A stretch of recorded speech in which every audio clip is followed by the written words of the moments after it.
Our first this evening, an advocacy group is this evening urging Jamaicans to be vigilant following yesterday's ruling from a high court in Trinidad and Tobago that the Buggery law there is unconstitutional. The call comes as concerns heighten in Jamaica that the Buggery law could face increased scrutiny in the wake of the ruling in Trinidad and Tobago yesterday that its law against the act is unconstitutional. TVJ's Andrea Chisholm has this primetime news follow-up.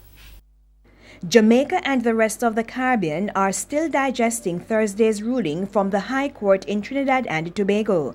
Sections 13 and 16 of the Sexual Offences Act in that country are illegal and invalid, essentially saying that the criminalization of anal sex is unconstitutional and it violates the right to privacy, liberty, and freedom of expression. The Jamaica Coalition for a Healthy Society is still studying the 58-page judgment.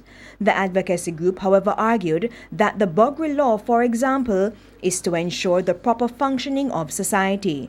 Once you get rid of that legislation, you leave the society open for the reordering of the society in ways which majority of the people would object to. The judgment stated that traditional family and values are important. However, realities such as single parenting has changed the look of families, which traditionally means mother, father, and children. To that end, the court says values that represent society have dramatically changed and such laws are no longer necessary. But for the coalition, the anatomy of humans has not changed. What it is that has changed over the years? Why has the thinking changed?